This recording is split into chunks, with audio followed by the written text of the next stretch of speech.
Ladies and gentlemen, Rob Lamb.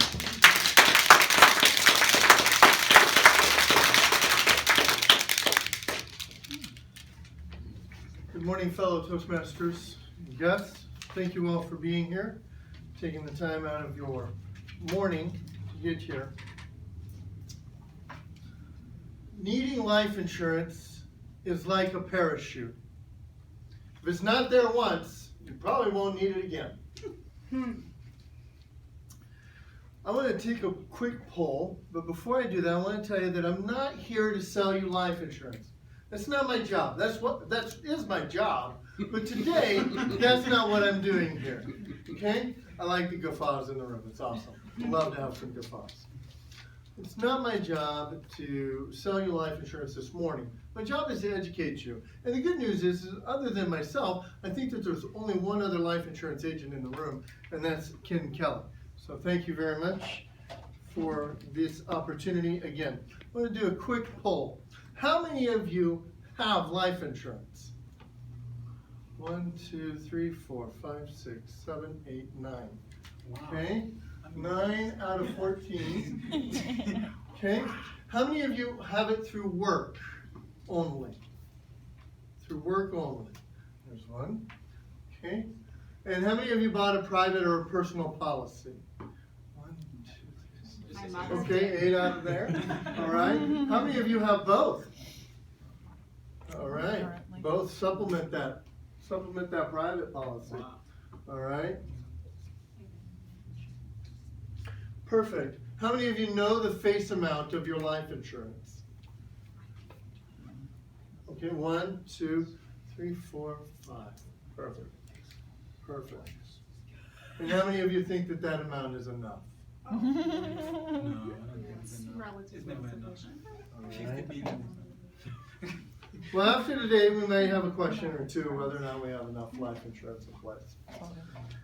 I clearly failed to make sure that this was ready, but thankfully, I've got great tech support in this room to help me out. So thank you very much. So why life insurance? Why would you want to know? Well, according to LIMRA, and all the facts that I'm going to state with you come from LIMRA. That's the Life Insurance Market Research Association. So that's all they do. All they do is study people to try and find out. But 71% of people surveyed said that they needed life insurance. 71%. 29% were probably going, yeah, probably not going to happen to me. But the other, of the 71%, only 59% of them had life insurance. Interesting, interesting. So what we're going to talk about today are some of the common misconceptions or common objections about life insurance. It's expensive. Life insurance is expensive. How many of you would agree with life insurance is expensive? How many of you drink a latte a day and don't think that's expensive? I mean, I'm just asking questions up here, okay? That's my job, is just to ask questions.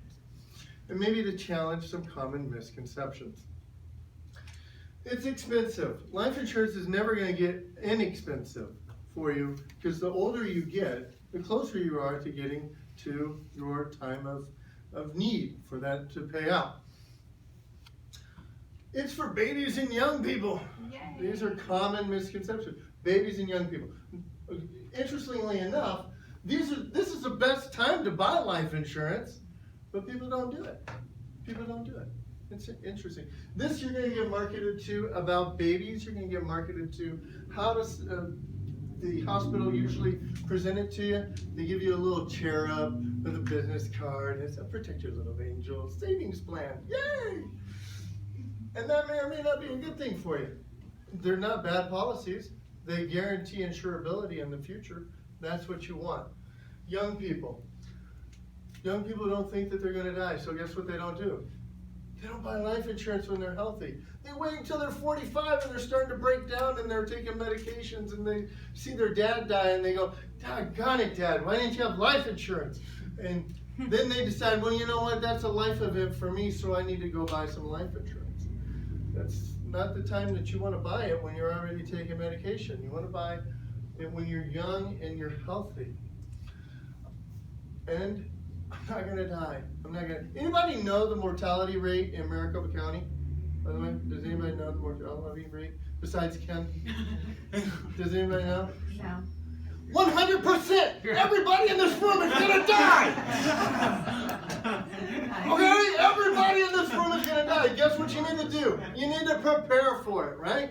Right? You prepare for a lot of things in life, right? Prepare for this. Prepare for this opportunity. I have it at work. Most people don't know that the work policy that they have is $50,000. That's it. The company gets a credit from the government for providing $50,000 worth of life insurance policy. It's called Section 7702 of the IRS code. They get to deduct off the premiums that they pay for you to have a $50,000 life insurance policy. In a group plan, which means that it's not very expensive. And then this one, I don't have kids. I don't have a reason to need it. I don't have a reason to need it. Well, guess what? Do you have parents that are still alive? Who's going to take care of your parents if you're not? Yeah. Maybe you will one day have kids or people you care Or maybe about. you will one day have kids. Thank you very much for that feedback. Yes, absolutely. Maybe when you're young and healthy is when you buy it, planning to have kids one day. Or some people just don't ever have kids and they need somebody to take care of their parents and they can leave life insurance behind to buy a long-term care insurance policy to take care of their family. Okay. Those are a lot of the different reasons why people object to buying life insurance. These are the different kinds of life insurance, basic kinds of life insurance. I'm not going to go into detail about that. I'm just going to leave this slide up here for you to review it for a minute. I want you to think about this. Think about this. You need to cover the bulk of your expenses when you're younger and you have a family, things like that. That's when you want to look at term insurance because that is the least expensive option. But when you're really young and you're able to buy it and not have to worry about health insurance, health reasons to be disqualified or be rated out for, that's when you want to look into a permanent policy. Buy it when you're younger. That way it's there for the rest of your life and you can use it to pay your estate taxes when you're rich and you have lots of money because guess what? Taxes aren't going down anytime soon. I'm just saying. There's too many people needing something. All right. How much life insurance do you buy? On your table I left you a handout. How many? Make sure everybody's got one. On this handout, go ahead and turn it over. This is a little mnemonic device that I use to help people understand how much life insurance they need.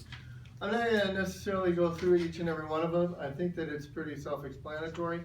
I just wanted to give it to you so that you have the opportunity to look at it and determine whether or not the life insurance amount that you have currently is the life insurance amount that you need. And some of these things may not fit you. I mean, if you don't have any kids at home, then don't worry about the education part. But think about it, give it honest thought. Again, I'm not here to sell you life insurance. I'm just here to help you understand it a little bit better.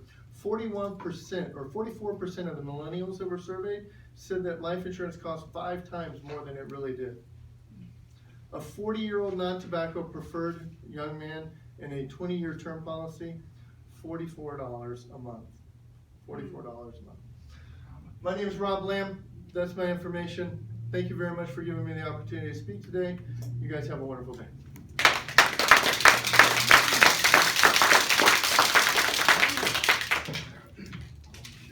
I was thinking of my own policy.